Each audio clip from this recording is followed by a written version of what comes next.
What happens when the oppressed become the oppressors? And why do I believe that's exactly what is happening now with the woke culture? Let's take a look at the definition of oppression. Oppression is defined as the act of using power to empower and or privilege a group at the expense of disempowering, marginalizing, silencing, and subordinating another. In human behavior and psychology, we use these definitions to work with two different concepts. The first is the oppressed group behavior model. This suggests that persons who are in groups that are subordinate to a more powerful group in their society learn certain behaviors and patterns that, although necessary for their survival, lead to a cycle of further oppression. The second, and the one that I want to focus on today, is the cycle of oppression and how it is related to trauma. Have you ever heard the term hurt people hurt people? Well, the concept of the cycle is the idea that when there's a shift in power from one population to another, from the oppressed to the oppressors, trauma can cause an abuse of power to inflict further oppression. That means that if the chance is given, oppressors will default back to what they know best: more oppression. I think the easiest way to illustrate this is to look at history. Take Christianity. Jesus himself was crucified and many of his disciples were murdered or died in jail. It was not until the Roman Empire made Christianity its official religion that it became the biggest religion in the world. Fast forward to the 1400s, and you have things like the Spanish Inquisition, led by Queen Isabella and King Ferdinand of Spain. And during this time, it was the Catholic Church who was persecuting the Jewish and the Muslim community in Spain, burning and torturing those who would not convert. Then you have the peasant communities in the Middle Ages. Countries like Russia and France had very violent revolutions in which the group in power, this time the monarchy, was being persecuted. The royal family of the Romanovs, or in France, Marie Antoinette, are both examples of this. And finally, you have the English settlers in the United States who came to the Americas running away from religious persecutions themselves, and then in turn oppressed the Native American population. Now, as clinicians, we use the cycle of oppression to help us understand our clients' behaviors. For example, if we learn that a client was a victim of abuse, then that may help us understand why they are now abusing their children themselves. Or let's say a client grew up with alcoholic parents. That may help us understand why our client is drinking the way they're drinking right now, or what led them to have this relationship with alcohol or their drug of choice. We use this idea of there is a cycle of oppression to help us understand what motivates the behaviors for our clients. Now, the cycle of oppression, it's not black and white. It does not mean that it would always happen.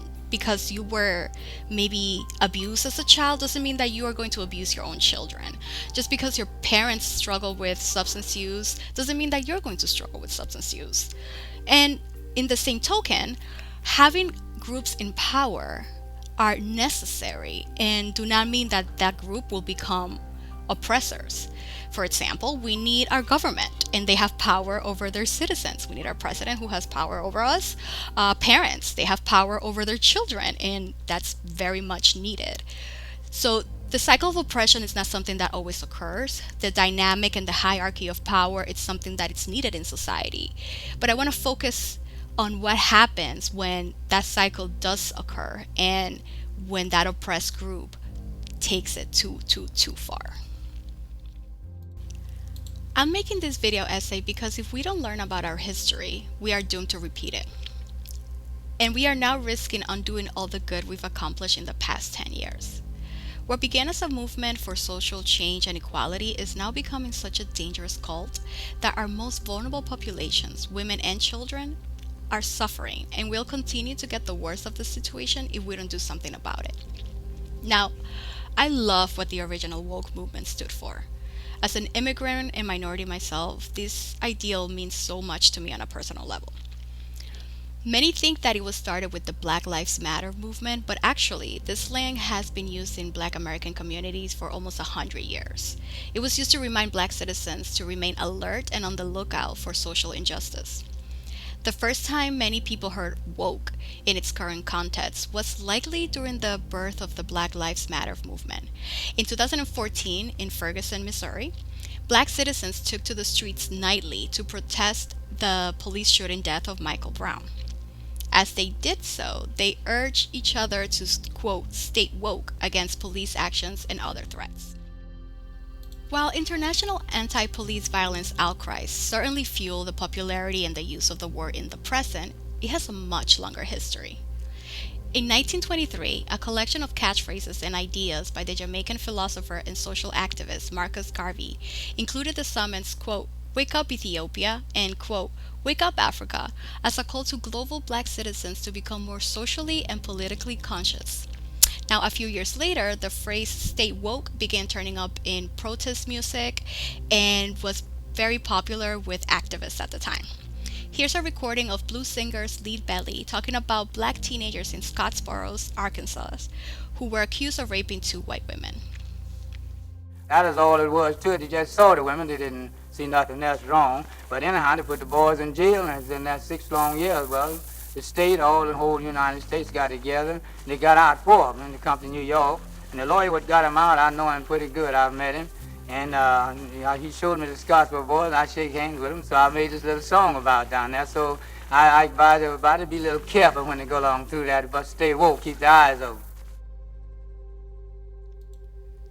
But as the use of the word spread, what people actually mean by woke seems to be less clear than ever.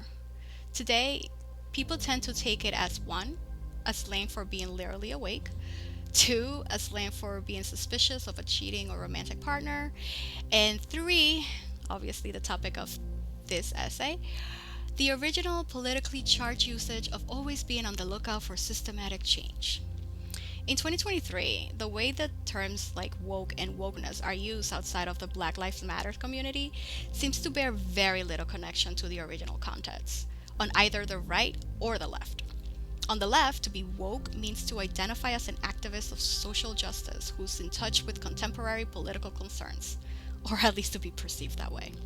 On the right, woke means extreme political correctness gone wrong, and the term itself is usually used sarcastically. The woke movement was definitely losing its integrity. Businesses started to notice that they could make a profit by claiming to be woke, and it worked.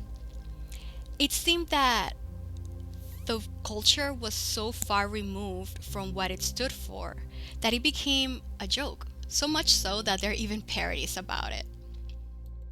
When me and Brad first met, I didn't think we'd get along, but turns out we kind of agree on everything. Your racial identity is the most important thing. Everything should be looked at through the lens of race. Jinx, you owe me a Coke. We both have a lot of opinions about people of color, even though we barely know any. I say colored people, but as long as we're classifying them, we both think minorities are a united group who think the same and act the same. And vote the same. You don't want to lose your black card. Sorry, I don't know. I just think we should Roll back discrimination laws so we can hire based on race again. Jinx, now you owe me a Coke. Adorable little babies. Thank you. My, they look very PC. Oh, no, they're not very PC at all. Oh, look at the PC babies. They actually aren't PC. No? Did you hear Monica Lewinsky's becoming Republican? The Democrats left a bad taste in her mouth. Identify as black? No, it's a serious question because you might not identify. Can you please put the mic? Thank you. Because the term now stood for so many different things. From the outside looking in, it really stood for nothing. And the Republicans really began to use this against the movement and everything that being woke stood for. That was the first step, the loss of credibility. Then comes in Trump. I'm not going to get into Trump, but I will talk about the role he played in creating this perfect storm. The Trump administration was such a radical and extreme one that it was easy for liberals to use it as a figurehead for everything that was wrong with America. This provoked a lot of justified and understandable hate, especially after the Me Too movement and even more police violence against black people. A lot of these men's actions were also just plain unacceptable. So since nobody could make excuses for Trump's behavior in the administration that he was running, that anger and that hate was transferred to an entire group, white people as a whole. Trump was, let's say, such an easy target to hate that hating became okay, it was acceptable. This gave way to what I call the white guilt trip. which is our step 2. All hail black women. This little cutie is my son Bennett. As you can see, my son is a white male, so here are some books that I bought to help prevent him from growing up to be awful. I am racist. Oh my god, he just said he's racist. It shouldn't be this hard, you guys. If you live in America and you are white, you are indoctrinated, you are oppressive, and yes, you are racist. That's discrimination. It's an action that's bred out of a prejudice, for sure. Justified, arguably. But screaming, white people should die in my face doesn't change my socioeconomic status. It doesn't change the fact that the criminal justice system was built to serve me and people who look like me. It doesn't change the fact that my skin color won't get me brutalized by the police. It doesn't change the fact that the entire country was built to cater to people who look like me. Screaming "I hate white people" at me doesn't change the fact that I am dripping with white privilege. White people have been so sorry in 2021, haven't they? Oh my god. It's been my favorite show to watch. Just white people trying to out-woke each other in front of black people. Ugh, it's all this white guilt. It's heavy. It's starting to feel like alcoholism a little bit. And like every room I enter is like an AA meeting where I gotta plead my case. Like I have to enter every situation like, hey guys, my name is Matt. Just want to introduce myself, let you know I do identify as a straight white male. And everybody's like, boo. They're like, I know, I'm trash. But I would really appreciate it if you use my proper pronoun, the problem. Oppression causes deep suffering, but trying to decide whether one oppression is worse than other is so problematic. First of all, it diminishes the life experiences and it divides the communities that are supposed to be working together in the first place. I've experienced discrimination based on multiple of my social identities, but I still don't think that this is okay. Why are we making an entire group of people feel bad just for being born a certain way? Isn't that the very definition of racism? To be honest, when I first noted this, I must admit, I was so buried in the far left and being so liberal that I did not really see anything wrong with this. But now I feel like this attitude, it's not okay. Making it okay to feel this way about one group of people makes it okay to feel this way about any group of people. We lose the moral ground on which we claim to be standing on. And that brings me to my last point, the cancel culture. I owe you an apology. I'm only here to say that I'm so sorry. Sorry for anybody who I've ever offended. I apologize so deeply. I wanted to make this video to say sorry to everyone. Continue to grow and mature. Mob mentality, a modern social justice practice, censorship, social silencing, however you know it as, we all have some idea of what we mean by cancel culture. The one common theme everyone seems to agree on is that cancel culture involves taking a public stance against an individual or institution for actions considered offensive.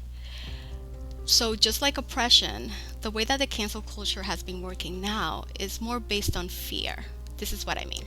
I want to start off by pointing out that like anything else I've talked about, this started as something very good.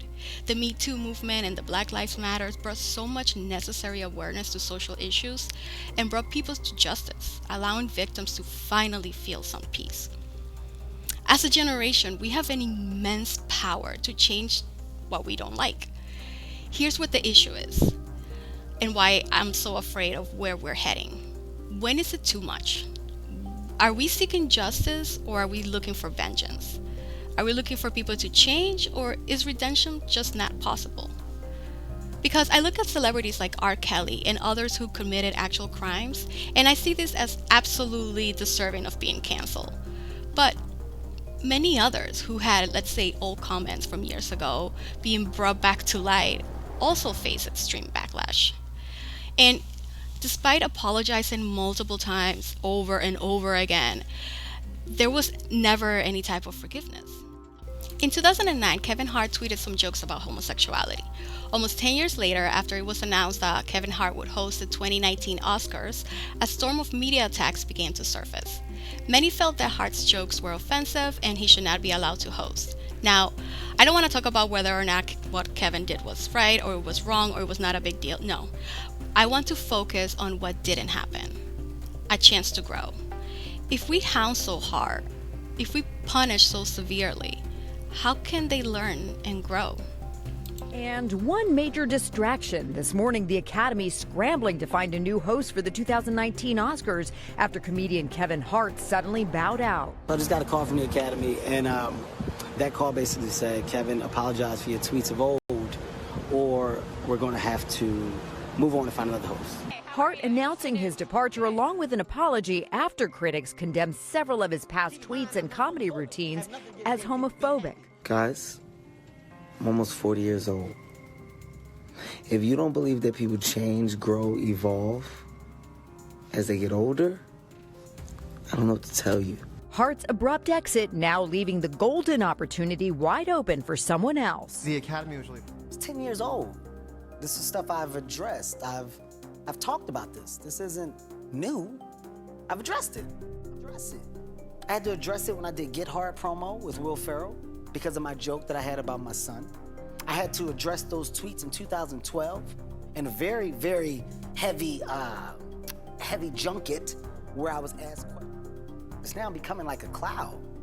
What was once the brightest star and brightest light ever just got real dark. Kevin Hart spent almost a year trying to redeem himself. I don't know if his efforts were or were not enough, but what this example tells me is that cancel culture cannot be monitored or controlled. The punishments do not always match the crime, and sometimes even well-intended people get canceled because of public perception. If we don't give others the compassion we ask for ourselves, we're really no better than them. No one here is perfect, and I believe that by not allowing others to grow, we're just bullying. This is also called ostracizing, and it means to banish a member of your society completely and without trial. And I mean, this is something that has not been done since the Greek and Roman Empire. This is Sparta!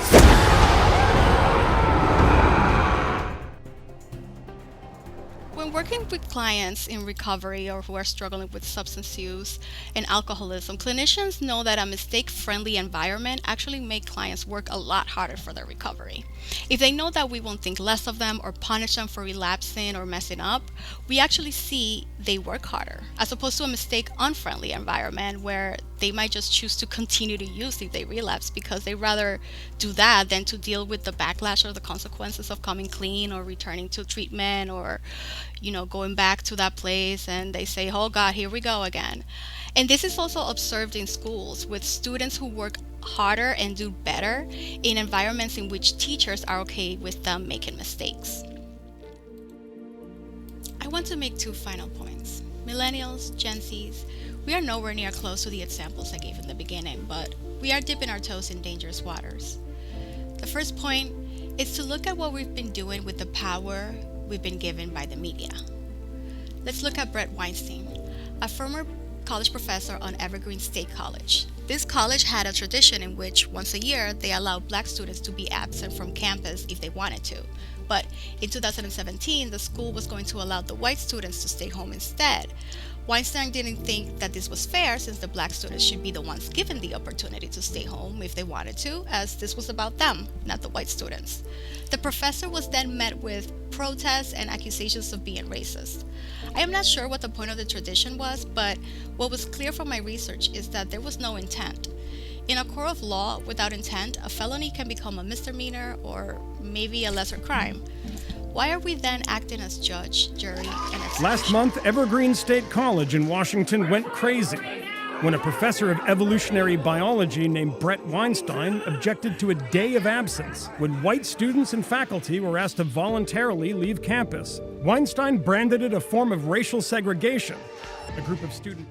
He called the race-based demand, quote, a show of force and an act of oppression. Read your letter, and your letter didn't sound racist at all. It sounded very well thought out. The inflammatory response to your letter was so disturbing and shocking.